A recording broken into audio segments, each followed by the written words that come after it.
বন্ধুরা, আমাদের গল্প বলার চ্যানেল বাংলা ফিউশন স্টোরিজ এ আপনাকে স্বাগতম। আমাদের এই গল্পের নাম ছায়ার পেছনে আলো। ঢাকার আকাশে হালকা মেঘের চাদর আর রাস্তার ব্যস্ততা যেন শহরের প্রাণের গল্প শোনায়। রোশনি আজ একটি নতুন যাত্রার সূচনা করতে যাচ্ছে। তার চাচার কথাগুলো কানে বাজছে। ক্যাফেটি ছোট্ট, তবে আমাদের মতো বড়মনের মানুষের জন্য যথেষ্ট। এই কথার অনুপ্রেরণায় সে স্বপ্নতরী নামের ছোট্ট ক্যাফেটি চালু করতে উদ্যত হয়েছে। ক্যাফেটি শুধু একটি ব্যবসার জায়গা নয়, এটি তার স্বপ্নের প্রতিচ্ছবি। সংসারের দায়িত্ব, তার ছোট বোন মিতুর ভবিষ্যৎ আর নিজের আশা, সবকিছুর ভার নিয়ে রোশনি যেন নিজেকে প্রমাণ করার প্রতিজ্ঞায় অটল। ক্যাফের প্রথম দিন। রোশনি সারা সকাল ধরে টেবিলগুলো সঠিকভাবে সাজায়, মেনু কার্ড ঠিকঠাক করে আর একটি নির্দিষ্ট সৌন্দর্যের আবহ তৈরি করে। তার মনে ছিল আনন্দ, উদ্বেগ আর একরাশ কৌতূহল। প্রথম গ্রাহকরা আসতে শুরু করে এবং তাদের প্রতিক্রিয়া দেখে রোশনি কিছুটা স্বস্তি অনুভব করে। ঠিক এই সময় দরজার ঘণ্টি বেজে ওঠে। রোশনি তাকায় আর দেখতে পায় এক অদ্ভুত ধরনের পুরুষকে। তার হাতে ধরা একটি পুরনো বই, শার্টের হাতা গুটানো আর মুখে এক চিলতে মৃদু হাসি। সে যেন এক অলস আগন্তুক, তবে তার চোখে ছিল গভীর কৌতূহল আর এক অজানা বেদনার ছাপ।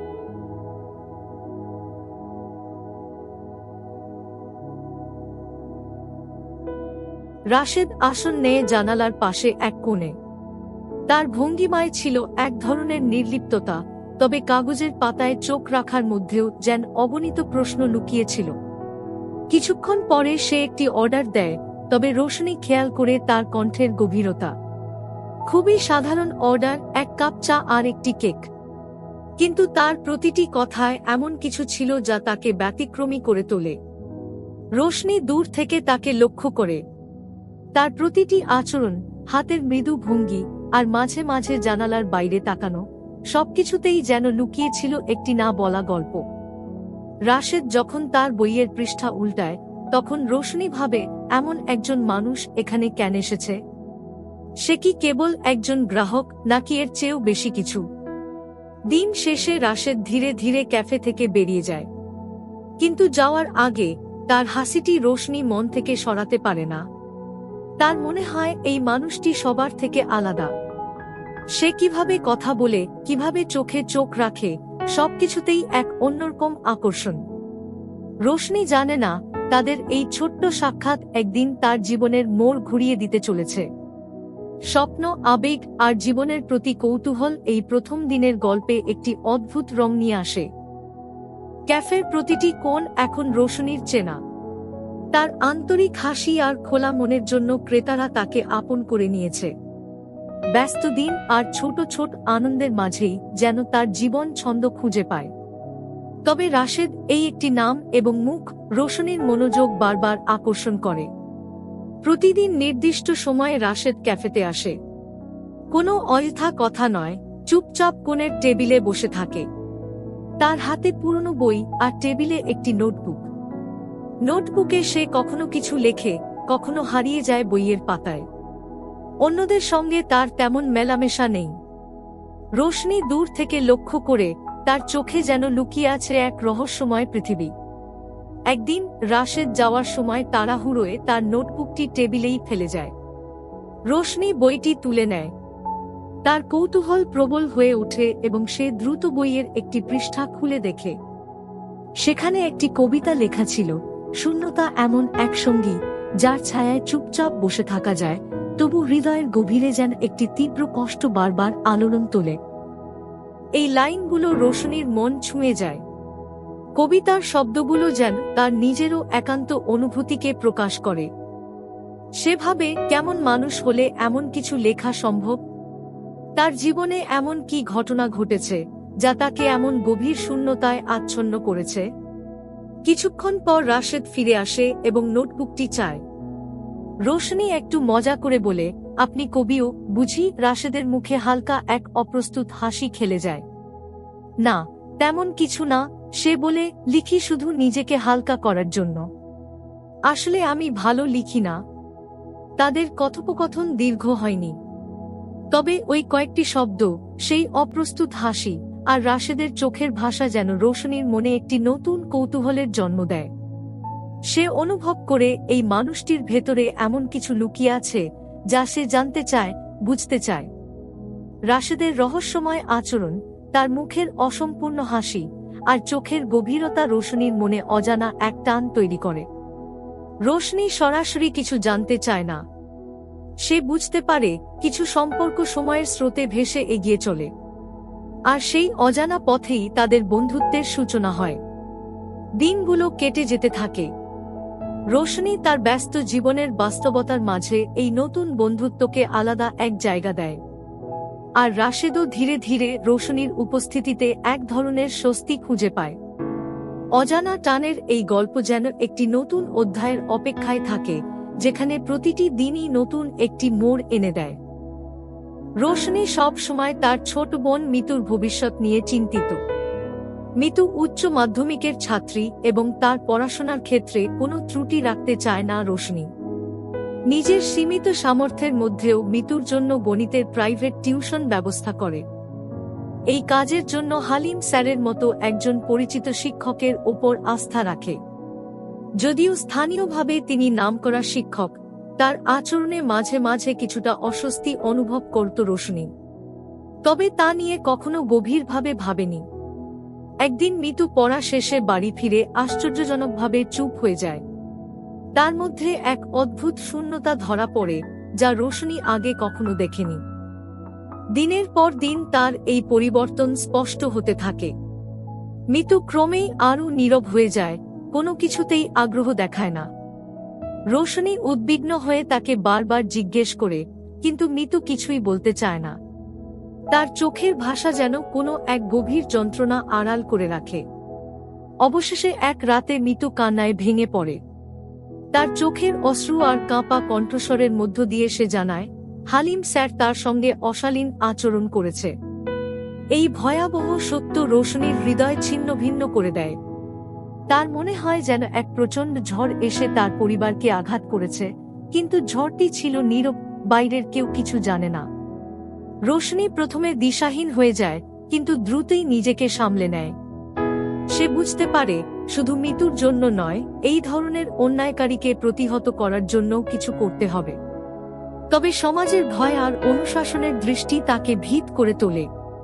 এ সময় রাশেদ তার পাশে এসে দাঁড়ায়।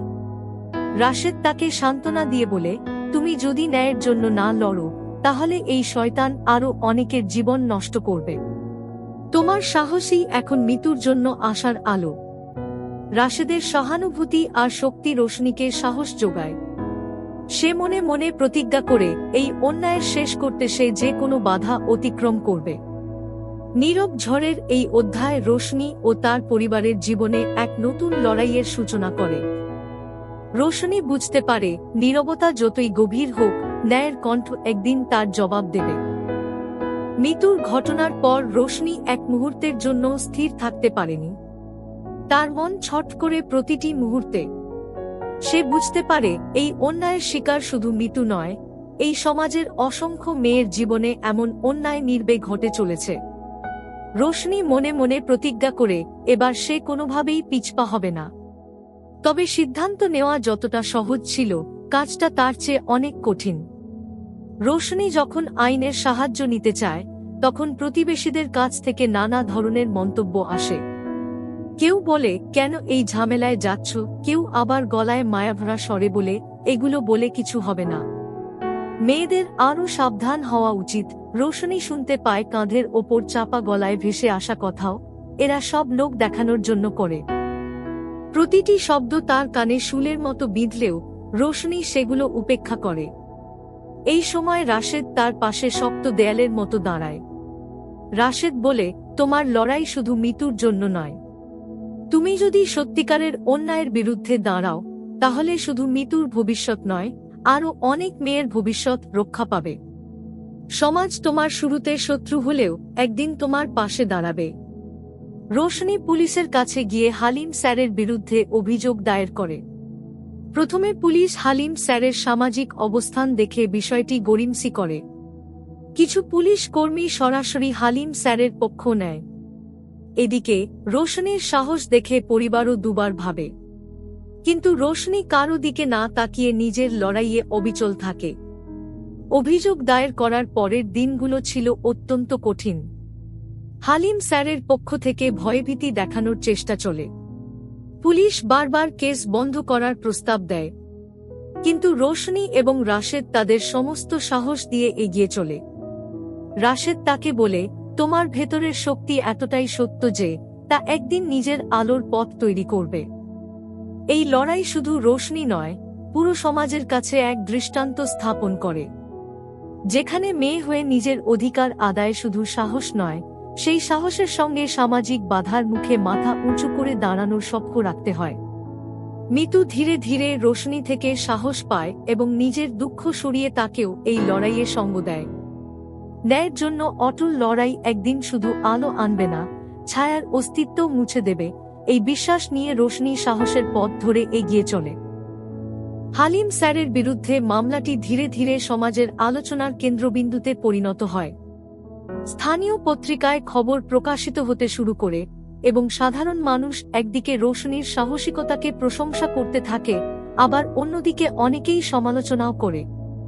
এই চাপ এবং উত্তেজনার মধ্যে এক সন্ধ্যায় রাশেদ ক্যাফেতে আসে। তার চোখে সেই চেনা শূন্যতা। রোশনি খেয়াল করে যে সে কিছু বলতে চায়। রাশেদ কিছুক্ষণ চুপ করে রোশনির দিকে তাকিয়ে থাকে। তারপর গভীর স্বরে বলে, তোমার সাহস দেখে মনে হচ্ছে আমিও একদিন যদি এমন সাহস দেখাতে পারতাম, তাহলে হয়তো মা বেঁচে থাকত। রোশনি বিস্ময়ে বলে, তোমার মা? কি হয়েছিল? রাশেদ একটু নড়েচড়ে বসে। তার চোখে গভীর কষ্টের ছায়া নেমে আসে। সে ধীরে ধীরে বলে, আমার মা ছিলেন গ্রামের প্রাথমিক বিদ্যালয়ের শিক্ষক। কিন্তু সেই ছোট্ট গ্রামে কিছু প্রভাবশালী মানুষ ছিল, যারা সবসময় নিজেদের ক্ষমতা দেখানোর চেষ্টা করত। একদিন তারা মায়ের উপর মিথ্যে অভিযোগ আনে এবং গ্রাম ছেড়ে চলে যাওয়ার জন্য আমাদের বাধ্য করে। মা আমাকে নিয়ে শহরে আসেন। তখন থেকেই আমি তাদের অত্যাচারের চিহ্ন মায়ের শরীরে দেখে বড় হয়েছি। আমি সব দেখেছি, কিন্তু কিছুই করতে পারিনি। তখন আমি অনেক ছোট ছিলাম। রাশেদের কথাগুলো রোশনির হৃদয় স্পর্শ করে। সে বুঝতে পারে রাশেদের জীবনে এই অন্ধকার অধ্যায় কি গভীর ক্ষত রেখে গেছে। রোশনি বলে, তুমি তখন শিশু ছিলে। সেই সময় কিছুই করতে না পারাটা স্বাভাবিক। কিন্তু এখন তুমি বড় হয়েছ, তোমার হাতে ক্ষমতা আছে। তুমি চাইলে মানুষের পাশে দাঁড়াতে পারো। আমরা জীবনের প্রতিটি দিনেই নতুন একটি সুযোগ পাই। তুমি সেই সুযোগটা কাজে লাগাও। রাশেদ চুপচাপ রোশনির কথা শোনে। তার মনে যেন একটি নতুন শক্তির জন্ম হয়। এই আলাপের পর সে ধীরে ধীরে তার নিজের শূন্যতা থেকে মুক্ত হতে শুরু করে। রাশেদের চোখে একটি নতুন আলো জ্বলে ওঠে, যেন সে বুঝতে পেরেছে যে অতীতের আঘাত তাকে বাঁধতে পারবে না। রোশনি তার উজ্জ্বল মনোভাব আর সাহস দিয়ে রাশেদের জীবনে আসার একটি নতুন অধ্যায় তৈরি করে। তাদের বন্ধুত্ব এবার আরও গভীর হয় এবং তারা দুজনেই একে অপরের জীবনে এক নতুন দিশা হয়ে ওঠে। রাশেদের জীবনের শূন্যতা এবার ধীরে ধীরে আলোর পথে হাঁটতে শুরু করে, যেখানে রোশনি তার পথ প্রদর্শক। রাশেদ এবং রোশনি তাদের জীবনের গভীর অন্ধকার অধ্যায়গুলো ধীরে ধীরে একে অপরের সঙ্গে ভাগ করতে শুরু করে। প্রতিটি কথোপকথন যেন নতুন একটি ক্ষত মেলে ধরে, আবার একই সঙ্গে তা জোড়ার পথও তৈরি করে। রাশেদ প্রথমবারের মতো অনুভব করে তার মায়ের জীবনের করুণ অধ্যায় তাকে ভেঙে দিতে পারেনি, বরং সেই অভিজ্ঞতা তাকে আরও মানবিক করেছে। এই উপলব্ধি রোশনির সাহসিকতার ছোঁয়ায় নতুনভাবে জেগে ওঠে। মিতুর মামলার বিচার ক্রমশ গুরুত্বপূর্ণ মোড়ে পৌঁছায়। রোশনি বুঝতে পারে এই লড়াই শুধু আদালতে নয়, জনসমাজেও আরও বড় পরিসরে ছড়িয়ে দিতে হবে।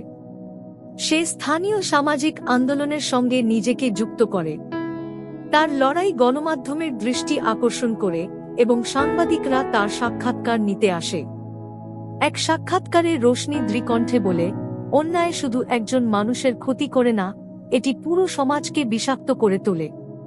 আমরা যদি চুপ থাকি, তবে এ ধরনের ঘটনা বারবার ঘটবে। কিন্তু নীরবতা ভাঙলে অন্যায়কারীরা সরে যেতে বাধ্য হয়। রাশেদ এই সময়ে রোশনির পাশে থেকে তার প্রতিটি পদক্ষেপে সাহায্য করে। আন্দোলনের প্রতিটি মিটিংয়ে তার উপস্থিতি রোশনিকে শক্তি যোগায়। একদিন সন্ধ্যায় মিতু রোশনির পাশে বসে বলে, আপু, তুমি আমার জন্য যা করছো তা আমাকে আবার বাঁচার আশা দিচ্ছে। মিতুর কথাগুলো রোশনির কাছে যেন এক বড় প্রাপ্তি হয়ে দাঁড়ায়। মিতু ধীরে ধীরে তার আতঙ্ক থেকে মুক্ত হতে শুরু করে।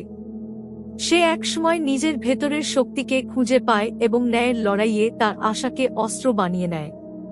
তার চোখে যে ভয় ছিল তা বদলে যায় আত্মবিশ্বাসে। রোশনি রাশেদের প্রতি কৃতজ্ঞতা প্রকাশ করে। এক রাতে তারা যখন ক্যাফের জানালার পাশে বসে, রোশনি বলে, তুমি আমার পাশে না থাকলে আমি এতদূর যেতে পারতাম না। জানো, তুমি আমার জন্য একটি দৃঢ় ভিত্তি। রাশেদ কিছুক্ষণ চুপ করে থাকে। তারপর বলে, তুমিই শিখিয়েছ কিভাবে জীবনের মানে নতুন করে খুঁজে পেতে হয়। এই বন্ধুত্ব আর বিশ্বাস আমার জন্য অনেক বড় প্রেরণা। এই পর্বে রাশেদ এবং রোশনি জীবনের প্রতি এক নতুন দৃষ্টিভঙ্গি অর্জন করে। তাদের বন্ধুত্ব নতুন একটি গভীরতায় পৌঁছায়, যেখানে তারা শুধু একে অপরের জন্য নয়, বরং সমাজের জন্য একটি আশার আলো হয়ে ওঠে। রাশেদ এবং রোশনি বুঝতে পারে, জীবনের প্রতিটি দিনই একটি নতুন অধ্যায়ের সূচনা, যা পরিবর্তনের সম্ভাবনা বয়ে আনে। রোশনি আর রাশেদের জীবনের গল্প যেন এক অভাবনীয় গতিতে এগিয়ে চলেছে। মিতুর মামলার রায়ের তারিখ নির্ধারিত হয়েছে। রোশনি এবং তার পরিবারে এক অদ্ভুত উত্তেজনা কাজ করছে। এ রায় শুধু মিতুর জীবনের নয়, বরং রোশনির সাহসিকতা এবং ন্যায়ের প্রতি তার অটল বিশ্বাসের পরীক্ষাও। রোশনি জানে এই যাত্রা যত কঠিনই হোক, তাকে শেষ পর্যন্ত লড়তে হবে। এদিকে স্বপ্নতরী ক্যাফে এখন শহরের মানুষের আলোচনার বিষয় হয়ে উঠেছে। ক্যাফেটি শুধু একটি জায়গা নয়, ন্যায় এবং সাহসের প্রতীক হয়ে দাঁড়িয়েছে। যারা এখানে আসে তারা রোশনির গল্প শুনে তার সাহসিকতায় মুগ্ধ হয়। ক্রেতারা শুধু এক কাপ চায়ের জন্য আসে না, তারা আসে তার জীবনের লড়াই থেকে অনুপ্রাণিত হতে। ক্যাফেটি যেন রোশনির স্বপ্নেরই প্রতিবিম্ব। একদিন ক্যাফেতে ফারিয়া নামে এক নতুন অতিথি আসে। সে একটি মানবাধিকার সংস্থার সঙ্গে যুক্ত এবং শিশুদের শিক্ষার অধিকারের জন্য কাজ করে। ফারিয়া রোশনিকে দেখে বলে, আপনার ক্যাফের গল্প শুনেছি। আপনার জীবনের সংগ্রাম আমাকে গভীরভাবে অনুপ্রাণিত করেছে। আমি চাই আপনি আমাদের একটি প্রকল্পে সাহায্য করুন।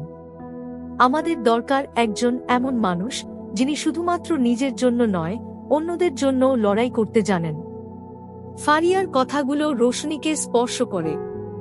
তবে এতদিন নিজের জন্য লড়াই করার অভ্যস্ত রোশনি কিছুটা দ্বিধায় পড়ে। অন্যের জন্য কাজ করার বিষয়টি তার জন্য নতুন। সে চিন্তিত হয়, কারণ তার মনে প্রশ্ন ওঠে, তাহলে কি সে নিজের লক্ষ্য থেকে বিচ্যুত হবে? ঠিক এই সময়ে রাশেদ তার পাশে এসে বলে, তোমার গল্পটা এখন আর শুধু তোমার নয়। এটা এমন অনেক মানুষের গল্প হয়ে উঠছে যারা স্বপ্ন দেখতে শিখেছে।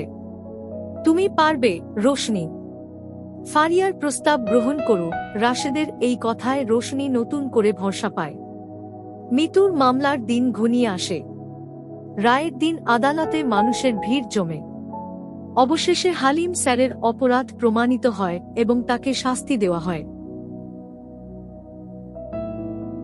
এই রায় রোশনিকে স্বস্তি দেয়, কিন্তু একই সঙ্গে তার মনে হয় সমাজে এ ধরনের ঘটনা বন্ধ করতে হলে আরও অনেক পদক্ষেপ নিতে হবে। মিতু ধীরে ধীরে তার স্বাভাবিক জীবনে ফিরে আসে। একদিন মিতু রোশনিকে জড়িয়ে ধরে বলে, আপু, তুমি আমার জন্য যা করেছ আমি কখনো ভুলতে পারব না। তুমি আমাকে সত্যিকারের বাঁচিয়েছ। রোশনি এবং রাশেদ ফারিয়ার প্রজেক্টে কাজ শুরু করে। তারা বুঝতে পারে তাদের জীবনের অন্ধকার অধ্যায়গুলো তাদের দুর্বল না করে আরও শক্তিশালী করে তুলেছে। ফারিয়ার প্রজেক্টে কাজ করতে করতে তারা উপলব্ধি করে এই কাজ শুধু তাদের নয়, বরং আরও অনেকের জীবন বদলে দিতে পারে। তাদের জীবনের নতুন এই শুরু যেন আশার নতুন আলোর জন্ম দেয়। জীবনের অন্ধকার থেকে উঠে আসার সাহসী আলো ছড়ানোর প্রথম পদক্ষেপ, এই বিশ্বাস নিয়ে রোশনি এবং রাশেদ তাদের নতুন যাত্রা শুরু করে। মিতুর মামলার জয় যেন সমাজের বুকে ন্যায়ের আলোর শিখা প্রজ্বলিত করেছে। রোশনি উপলব্ধি করে তার সাহসিকতা কেবল মিতুর জীবন বদলাতে সাহায্য করেনি, এটি অন্যদেরও অন্যায়ের বিরুদ্ধে লড়াইয়ের সাহস জুগিয়েছে। স্বপ্নতরী ক্যাফে এখন আর শুধুমাত্র একটি ক্যাফে নয়, এটি ন্যায় বিচার আর সাহসের এক জীবন্ত প্রতীক হয়ে দাঁড়িয়েছে। এখানে আসা প্রতিটি মানুষ রোশনির সংগ্রামের গল্প শুনে অনুপ্রাণিত হয়। ফারিয়ার প্রজেক্টও ধীরে ধীরে গতি পেতে শুরু করে। রোশনি এবং রাশেদ ফারিয়ার সঙ্গে প্রতিদিন নতুন নতুন চ্যালেঞ্জের মুখোমুখি হয়।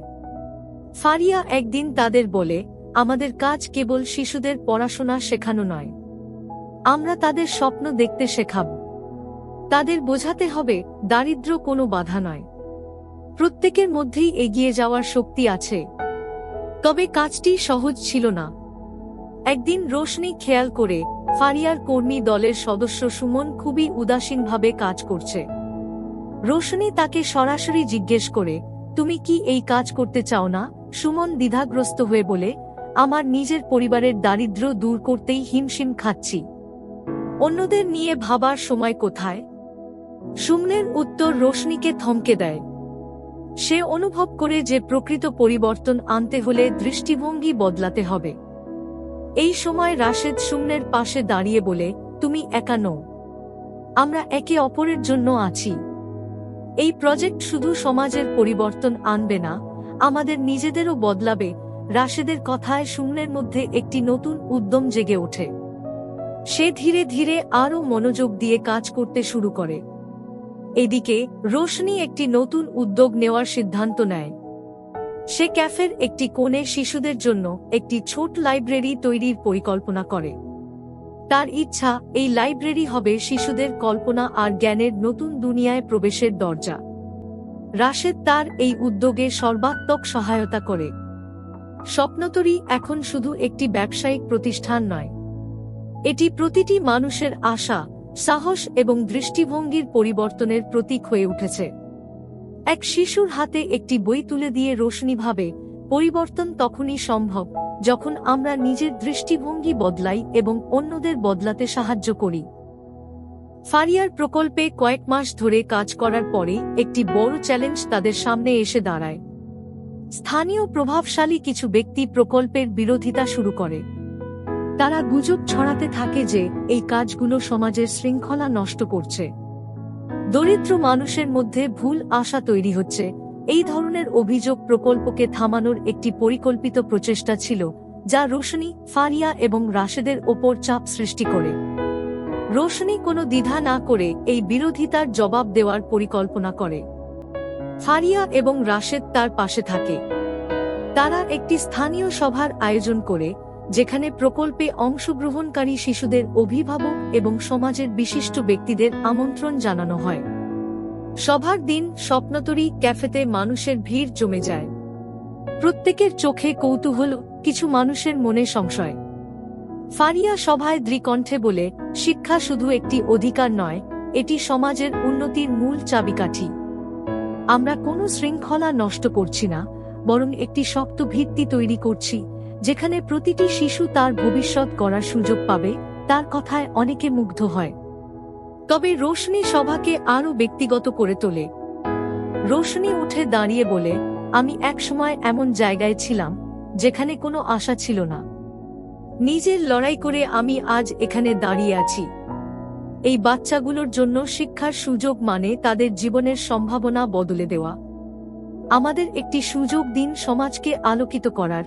তার কথা শুনে উপস্থিত অভিভাবক ও অতিথিদের অনেকেই হাততালি দেয়। অনেক মানুষ প্রকল্পের সমর্থনে এগিয়ে আসে। তবে প্রভাবশালী ব্যক্তিরা সহজে হাল ছাড়ে না। তারা ক্যাফের বিরুদ্ধে অভিযোগ তুলতে থাকে। রাশেদ রোশনিকে আশ্বস্ত করে, আমরা যত বড় বাধাই পাই না কেন, আমাদের লক্ষ্য ঠিক রাখতে হবে। লড়াই দীর্ঘ হতে পারে, তবে আমরা একসঙ্গে এই লড়াই লড়ব। এদিকে ক্যাফেতে তৈরি হওয়া ছোট লাইব্রেরি শিশুদের প্রিয় জায়গা হয়ে ওঠে। তারা সেখানে আসে, বই পড়ে এবং স্বপ্নের জগতে ডুব দেয়। একদিন একটি ছোট মেয়ে রোশনির কাছে এসে বলে, আপু, আমি বড় হয়ে ডাক্তার হতে চাই, আপনি কি আমাকে সাহায্য করবেন? রোশনি হাসিমুখে বলে, অবশ্যই আমরা সবাই তোমার পাশে আছি। আলো তখনই ছড়ায় যখন ছায়ার মধ্য দিয়ে কেউ এগিয়ে যাওয়ার সাহস পায়। রোশনি, রাশেদ এবং ফারিয়া তাদের কাজ আরও দৃঢ়ভাবে চালিয়ে যায়, যেন এই যাত্রা থেমে না যায়। ফারিয়ার প্রকল্পের বিরুদ্ধে চলমান প্রতিবন্ধকতা রোশনি এবং রাশেদের জন্য ক্রমশ বড় চ্যালেঞ্জ হয়ে দাঁড়ায়। স্থানীয় প্রভাবশালী ব্যক্তিরা প্রতিদিন নতুন অজুহাতে তাদের কাজ থামানোর চেষ্টা করে। তারা স্বপ্নতরী ক্যাফেতে তদন্ত চালানোর জন্য প্রশাসনের ওপর চাপ সৃষ্টি করে। অভিযোগ করা হয় যে এই ক্যাফে থেকে সমাজের শৃঙ্খলা নষ্ট হচ্ছে। রোশনি বুঝতে পারে এ অভিযোগ নিছক তাদের ভয় দেখানোর একটি কৌশল। রাশেদ রোশনির দিকে তাকিয়ে দৃঢ়কণ্ঠে বলে, তারা আমাদের ভাঙতে চাইছে কারণ তারা জানে আমাদের কাজ সঠিক এবং সত্য। তবে তারা জানে না আমরা থামব না। রোশনি হাল ছাড়ে না। সে বলে, আমাদের কাজের সাফল্য তাদের ক্ষমতার ভয়কে উস্কে দিয়েছে, কিন্তু আমরা আমাদের লক্ষ্য থেকে সরে যাব না। আমাদের এ লড়াই চালিয়ে যেতে হবে। এই পরিস্থিতিতে ফারিয়া পরামর্শ দেয়, স্থানীয় মানুষের আরও সমর্থন জোগাড় করার জন্য গণস্বাক্ষর অভিযান শুরু করা হোক। রোশনি ও রাশেদ এই উদ্যোগে ঝাঁপিয়ে পড়ে। তারা ক্যাফের নিয়মিত গ্রাহক থেকে শুরু করে এলাকার সাধারণ মানুষ সবাইকে প্রকল্পের গুরুত্ব বোঝায়। ধীরে ধীরে সাধারণ মানুষের সমর্থন বৃদ্ধি পায় এবং প্রকল্পটি একটি আন্দোলনের রূপ নেয়। এরই মাঝে প্রকল্পে অংশগ্রহণকারী শিশুদের জন্য একটি সাংস্কৃতিক অনুষ্ঠানের আয়োজন করা হয়। এই অনুষ্ঠানে শিশুরা তাদের শেখা জিনিস প্রদর্শন করে। একটি মেয়ে মঞ্চে উঠে আত্মবিশ্বাসের সঙ্গে বলে, রোশনি আপু আমাদের স্বপ্ন দেখতে শিখিয়েছেন। আমি একদিন বড় হয়ে শিক্ষক হতে চাই, যেন অন্যদের জীবন বদলাতে পারি। মেয়েটির কথা শুনে রোশনি চোখের জল ধরে রাখতে পারে না। এই মুহূর্ত তাকে মনে করিয়ে দেয় কেন সে এই লড়াই চালিয়ে যাচ্ছে। অন্যদিকে প্রভাবশালীরা আরও কঠোর হয়। তারা রোশনির নামে মিথ্যে মামলা করার ষড়যন্ত্র শুরু করে। পরিস্থিতি আরও জটিল হয়ে ওঠে। কিন্তু রাশেদ প্রতিটি মুহূর্তে রোশনির পাশে থাকে। সে বলে, আমরা একসঙ্গে লড়ব। এই অন্ধকার ভেদ করে আমরা নতুন আলো নিয়ে আসব। সাহসের সুর কখনো থামে না। এটি প্রতিকূলতার মাঝেও নিজের পথ খুঁজে নেয়। এই বিশ্বাস নিয়ে রোশনি, রাশেদ এবং ফারিয়া তাদের যাত্রা অব্যাহত রাখে। রোশনি, রাশেদ এবং ফারিয়ার চলমান আন্দোলন তাদের উদ্যোগকে এক নতুন স্তরে নিয়ে যায়। মানুষের জীবন পরিবর্তনের গল্প ছড়িয়ে পড়ছে এবং স্বপ্নতরী ক্যাফে প্রতীক হয়ে উঠেছে ন্যায়ের পথে সাহসিকতার। তবে এই সাফল্যের সাথে সাথে এক ভয়াবহ চক্রান্ত তাদের আঘাত করতে আসে। স্থানীয় প্রভাবশালীরা রোশনির বিরুদ্ধে মিথ্যে মামলা দায়ের করে। অভিযোগ তোলা হয় যে স্বপ্নতরী অবৈধ কার্যকলাপ পরিচালনা করছে। এই মিথ্যে অভিযোগ রোশনি এবং তার উদ্যোগের জন্য এক মারাত্মক ধাক্কা হয়ে ওঠে। রোশনি প্রথমে স্তব্ধ হয়ে যায়, কিন্তু দ্রুতই নিজের ভেতরে শক্তি খুঁজে নেয়। রাশেদ তার পাশে দাঁড়িয়ে সান্ত্বনা দেয়, তারা শুধু আমাদের ভয় দেখাতে চাচ্ছে। সত্যের পথে চলা কখনো সহজ হয় না, কিন্তু সত্য কখনো পরাজিত হয় না। রোশনি দৃঢ়কণ্ঠে উত্তর দেয়, আমরা এতদূর এসে থেমে যেতে পারি না। আমাদের লড়াই চালিয়ে যেতে হবে। এদিকে আন্দোলনকারীদের একটা আরও দৃঢ় হয়। এলাকার মানুষ ধীরে ধীরে বুঝতে পারে যে এই মিথ্যে অভিযোগ তাদের সকলের মুক্ত কণ্ঠস্বর দমনের একটি চেষ্টা। তারা রোশনির পাশে দাঁড়ায়। ফারিয়া স্থানীয় সংবাদপত্রে একটি নিবন্ধ লেখে, যেখানে সে সাহসিকতার সঙ্গে পুরো ঘটনাটি তুলে ধরে। নিবন্ধের শিরোনাম ছিল, ন্যায়ের জন্য লড়াই, এক নারীর সাহসী যাত্রা। অন্যদিকে ক্যাফের লাইব্রেরি এবং প্রকল্পের সঙ্গে যুক্ত শিশুরা নিজেদের সৃজনশীলতাকে একটি ছোট প্রদর্শনীর মাধ্যমে তুলে ধরে। প্রদর্শনীতে তাদের আঁকা ছবি এবং গল্পগুলো দর্শকদের মন ছুঁয়ে যায়। একটি শিশুর গল্পে ছিল একজন রোশনি আপু কথা, যে অন্ধকার ভেদ করে চারদিকে আলো ছড়ায় এবং সব বাধা জয় করে। গল্পটি পড়ে রোশনি আবেগে আপ্লুত হয়ে পড়ে। তার চোখে পানি আসে, কিন্তু সেই পানি ছিল নতুন উদ্যমের প্রতীক। অবশেষে আদালতের রায় আসে। রোশনি এবং তার ক্যাফের বিরুদ্ধে আনা অভিযোগগুলো সম্পূর্ণ ভিত্তিহীন বলে প্রমাণিত হয়। আদালতের রায়ে স্পষ্ট করা হয় যে এই অভিযোগ শুধুমাত্র তাকে হয়রানি করার উদ্দেশ্যে আনা হয়েছিল। এই জয় আন্দোলনকারীদের মধ্যে এক নতুন উদ্দীপনা সৃষ্টি করে। অন্ধকার যতই শক্তিশালী হোক না কেন, সত্যের আলো তা ভেদ করতে পারে, এই বিশ্বাস নিয়ে রোশনি, রাশেদ এবং ফারিয়া তাদের লড়াই আরও জোরালোভাবে চালিয়ে যায়। তাদের লক্ষ্য ছিল একটি ন্যায্য সমাজ গড়ে তোলা, যেখানে প্রতিটি মানুষ তাদের স্বপ্ন এবং সম্ভাবনার পূর্ণতা খুঁজে পাবে। রোশনি, রাশেদ এবং ফারিয়ার নেতৃত্বে আন্দোলন ক্রমেই বৃহত্তর সমর্থন পেতে থাকে। স্বপ্নতরী ক্যাফে এখন শুধু একটি জায়গা নয়, এটি আশা এবং পরিবর্তনের প্রতীক হয়ে উঠেছে। ক্যাফেটি যেন এক আশ্রয়, যেখানে প্রত্যেকে একটি আলোর দিশা খুঁজে পায়। তবে এই সাফল্যের মাঝেও এক বড় চ্যালেঞ্জ এসে দাঁড়ায়, প্রকল্পের জন্য অর্থায়ন স্থগিত করার হুমকি। প্রভাবশালীরা অর্থের প্রবাহ থামানোর চেষ্টা করে, যেন পুরো উদ্যোগ থমকে যায়। ফারিয়া উদ্বিগ্ন কণ্ঠে বলে, আমাদের কাজ থেমে যেতে পারে যদি আমরা দ্রুত বিকল্প কোনো পথ না খুঁজে পাই। এতদিনের পরিশ্রম সব বৃথা হয়ে যাবে। রোশনি শান্ত কণ্ঠে উত্তর দেয়, আমাদের বিশ্বাস ধরে রাখতে হবে। আমরা যদি এখন থেমে যাই, তবে এই লড়াইয়ের মূল উদ্দেশ্য ব্যর্থ হবে। আমাদের পথ খুঁজতেই হবে। রাশেদ তাদের আশ্বস্ত করে, প্রত্যেকটি সংকট আমাদের আরও শক্তিশালী হতে শেখায়। আমরা একসঙ্গে সমাধান খুঁজে বের করব। তিনজন মিলে একটি কমিউনিটি ক্যাম্পেইন শুরু করার সিদ্ধান্ত নেয়। এই ক্যাম্পেইনে স্থানীয় মানুষের কাছে গিয়ে তাদের প্রকল্পের প্রয়োজনীয়তা বুঝিয়ে বলা হয়। রোশনি এবং রাশেদ ক্যাফের গ্রাহকদের সামনে প্রকল্পের গল্প তুলে ধরে। তারা বোঝায় যে এটি শুধু একটি সামাজিক উদ্যোগ নয়, বরং একটি আন্দোলন যা মানুষের জীবন বদলে দিতে পারে। একদিন একজন প্রবীণ গ্রাহক রোশনির কথায় মুগ্ধ হয়ে বলে, আপনারা আমাদের চোখ খুলে দিয়েছেন। আমরা এই সমাজে কিভাবে পরিবর্তন আনতে পারি তা আপনারা আমাদের শিখিয়েছেন।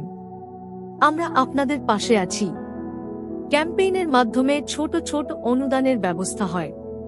কমিউনিটির মানুষ প্রকল্পের পাশে দাঁড়িয়ে সমর্থন দেয়। এই সহায়তা নতুন উদ্যম তৈরি করে এবং প্রকল্প আবার গতি পায়। এদিকে প্রকল্পের শিশুদের জন্য একটি গল্প প্রতিযোগিতার আয়োজন করা হয়। এতে শিশুরা তাদের জীবনের স্বপ্ন আর আশা নিয়ে গল্প লেখে।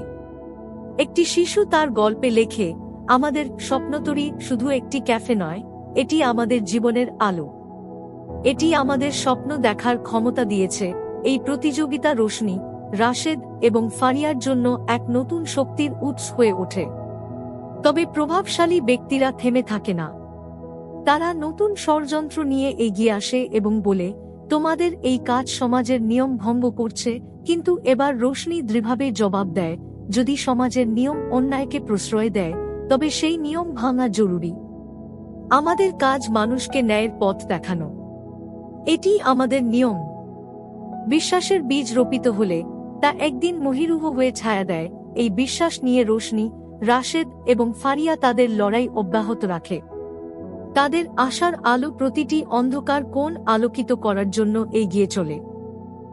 রোশনি, রাশেদ এবং ফারিয়ার আন্দোলন তাদের কাজকে এক নতুন উচ্চতায় পৌঁছে দিয়েছে। স্বপ্নতরী ক্যাফে এবং তাদের প্রকল্পের সাফল্য যেন সবার নজর কেড়েছে। কিন্তু এই সাফল্যের সঙ্গে নতুন শত্রুতা মাথাচাড়া দিয়ে উঠেছে।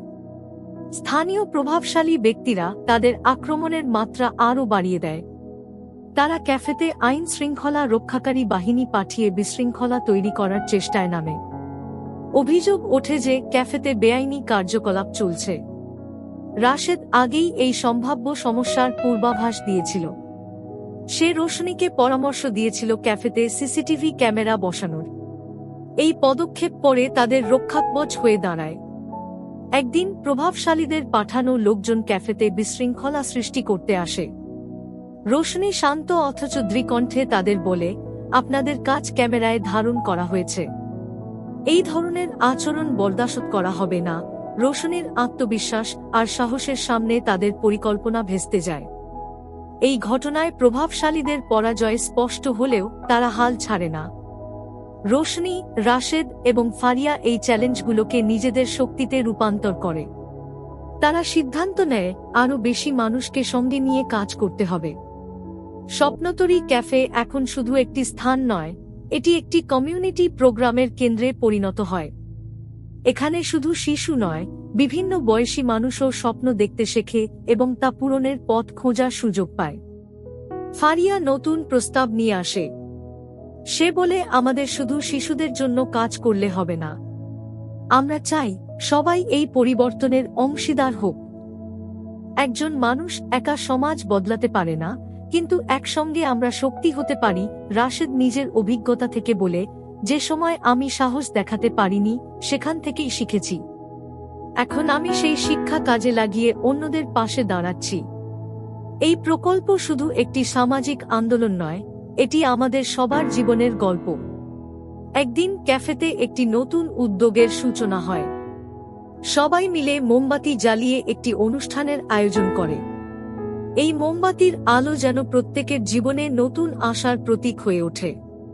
একটি ছোট মেয়ে অনুষ্ঠানে এগিয়ে এসে রোশনীকে বলে, আপু, আপনারা আমাদের স্বপ্ন দেখিয়েছেন, আমি এবার আমার বন্ধুদের এখানে আনব। শিশুটির কথাগুলো রোশনীর হৃদয় স্পর্শ করে। এই মুহূর্তে রোশনী উপলব্ধি করে, তাদের কাজ শুধু একটি লড়াই নয়, এটি একটি আন্দোলন যা সমাজকে নতুন আলো দেখাবে। এটি একটি বিশ্বাসের যাত্রা, যেখানে প্রত্যেকটি ছোট পদক্ষেপ একদিন বড় পরিবর্তনের সূচনা করবে। প্রত্যয়ের শিখর ছোঁয়া তখনই সম্ভব যখন একে অপরকে সঙ্গে নিয়ে এগিয়ে চলা যায়। এই বিশ্বাস নিয়ে রোশনী, রাশেদ এবং ফারিয়া তাদের কাজ আরও বিস্তৃত করতে দৃঢ়প্রতিজ্ঞ হয়। স্বপ্নতরী এখন আর একটি সাধারণ ক্যাফে নয়, এটি এক সংগ্রামের প্রতীক। এটি সাহসের জ্বলন্ত শিখা, যা পরিবর্তনের আলো ছড়িয়ে দিচ্ছে। কিন্তু এই সাফল্যের সঙ্গে সঙ্গে শত্রুতার আগুনও জ্বলে উঠেছে। স্থানীয় প্রভাবশালীরা বুঝতে পারছে যে রোশনী, রাশেদ এবং ফারিয়ার আন্দোলন তাদের অবস্থানকে কাঁপিয়ে দিচ্ছে। তাই তারা তাদের সর্বশেষ অস্ত্র প্রয়োগের সিদ্ধান্ত নেয়। ক্যাফে বন্ধ করার জন্য প্রশাসনের ওপর চাপ সৃষ্টি করে এবং ফারিয়ার প্রকল্পের অনুমোদন স্থগিত করার ষড়যন্ত্র শুরু হয়। রোশনী আর রাশেদ এই হুমকিকে ভয় পায় না। রাশেদ দৃশ্যরে বলে, আমরা আলো ছড়ানোর চেষ্টা করছি, আর ছায়ারা আমাদের থামাতে চাইছে, তবে আমরা থামব না, এগিয়ে যাব। রোশনী তাকে সমর্থন জানিয়ে বলে, আমাদের কাজ থেমে যেতে পারে না, আমাদের এই লড়াই শুধু নিজের জন্য নয়, পুরো সমাজের জন্য। এই যাত্রা শেষ করা জরুরি। প্রতিকূলতাকে শক্তিতে রূপান্তরিত করার লক্ষ্যে তারা ক্যাফেতে একটি বড় কর্মশালার আয়োজন করে। কর্মশালাটিতে বিভিন্ন শ্রেণীপেশার মানুষ অংশগ্রহণ করে।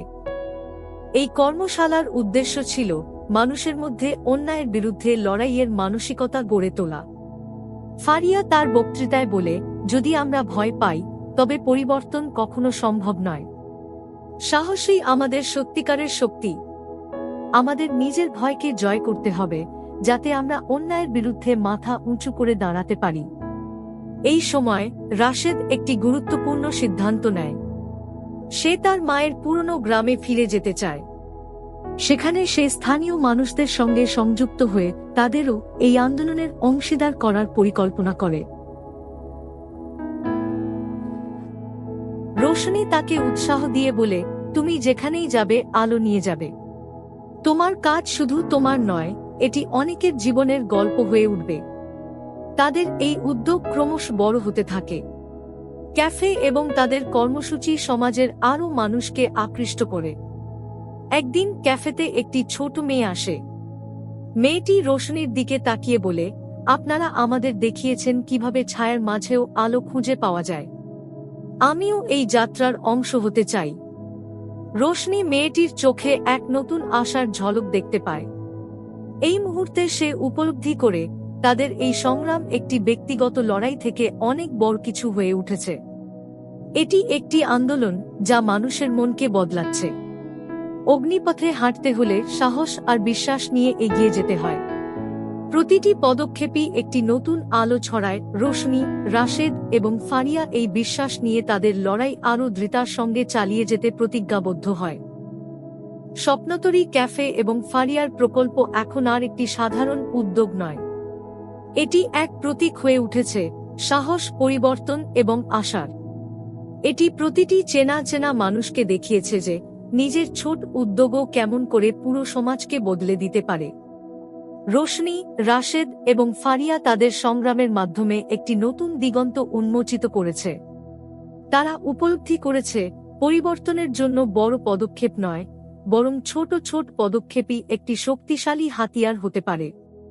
ফারিয়ার প্রজেক্ট এখন দেশের বিভিন্ন অঞ্চলে ছড়িয়ে পড়েছে। এর প্রভাব শুধু শহরের মধ্যেই সীমাবদ্ধ নয়, বরং গ্রামের শিশুদের মধ্যেও শিক্ষার আলো ছড়িয়ে দিয়েছে। ক্যাফের কমিউনিটি প্রোগ্রামটিও অনেক মানুষের কাছে পৌঁছেছে। শিশুরা এখন কেবল পড়ালেখার মধ্যেই সীমাবদ্ধ নয়, তারা স্বপ্ন দেখতে শিখেছে এবং সেই স্বপ্ন পূরণের পথে হাঁটছে। একদিন ক্যাফেতে একটি বড় অনুষ্ঠানের আয়োজন করা হয়। এটি ছিল একটি উদযাপনের দিন, যেখানে শিশুরা তাদের স্বপ্ন এবং সাফল্যের গল্প শেয়ার করে। একটি শিশু মঞ্চে উঠে বলে, আপনারা আমাকে শুধু পড়তে শিখাননি, বাঁচতে শিখিয়েছেন। তার এই কথাগুলো রোশনির হৃদয়কে গভীরভাবে নাড়া দেয়। তার মনে হয় তাদের পরিশ্রম সত্যিই সমাজের ভিতরে আলো ছড়াতে পেরেছে। এদিকে রাশেদের জীবনের গল্প এক নতুন মোড় নেয়। সে তার মায়ের পুরনো গ্রামে ফিরে যায়, সেখানকার মানুষের জন্য কাজ শুরু করে এবং তাদেরও এই পরিবর্তনের আন্দোলনে অংশীদার করে। গ্রামের মানুষদের জন্য সে শিক্ষা ও সচেতনতার উদ্যোগ নেয়। তার এই কাজ গ্রামের মানুষের মধ্যে নতুন আশার জন্ম দেয়। রোশনি ক্যাফের পাশাপাশি তার আশপাশের মানুষের জন্য নতুন নতুন সামাজিক উদ্যোগ চালু করে। একটি দিন রাশেদ ক্যাফেতে এসে রোশনির সামনে দাঁড়িয়ে বলে, তোমার স্বপ্ন শুধু তোমার ছিল না, এটি আমাদের সবার স্বপ্ন হয়ে উঠেছে। আমরা সবাই মিলে এই আলো ছড়িয়েছি। রোশনি হাসি মুখে উত্তর দেয়, আমাদের স্বপ্নে আলো ছড়িয়েছে, আর এটি আমাদের সবচেয়ে বড় সাফল্য। পর্বের শেষে রোশনি ক্যাফের দরজার সামনে দাঁড়িয়ে থাকে। তার চোখের সামনে বিভিন্ন বয়সের মানুষ ক্যাফেতে আসছে। কেউ তাদের জীবনের নতুন অধ্যায়ের জন্য প্রস্তুতি নিচ্ছে, কেউ বা অন্যদের সহায়তা করছে। এই দৃশ্য দেখে রোশনির মনে হয় এই যাত্রার কোনো শেষ নেই। এটি একটি শুরু, যেখানে প্রতিটি জীবন একটি নতুন আলো ছড়াবে। আলোর যাত্রা কখনো শেষ হয় না, এটি ছায়া পেরিয়ে নতুন গল্প তৈরি করে। এই বিশ্বাস নিয়ে রোশনি, রাশেদ এবং ফারিয়া তাদের স্বপ্ন ও উদ্যোগকে ভবিষ্যতের পথে আরও এগিয়ে নিয়ে যেতে প্রতিজ্ঞাবদ্ধ হয়। এই যাত্রা শুধু তাদের ব্যক্তিগত নয়, এটি একটি সমাজের গল্প, যেখানে প্রত্যেকে নিজেই একটি পরিবর্তনের অংশ। বন্ধুরা, আমাদের এই গল্পটি যদি আপনাদের ভালো লেগে থাকে, তাহলে লাইক, কমেন্ট, শেয়ার এবং সাবস্ক্রাইব করে আমাদের সঙ্গে থাকুন। আপনার মতামত আমাদের কাছে অমূল্য। যদি কোনো নির্দিষ্ট গল্পের অনুরোধ করতে চান, তাহলে অবশ্যই জানাতে ভুলবেন না। শুনতে থাকুন, অনুভব করুন, আর আমাদের সঙ্গে ভালোবাসার এই যাত্রায় থাকুন। ধন্যবাদ, ভালো থাকুন, সুস্থ থাকুন।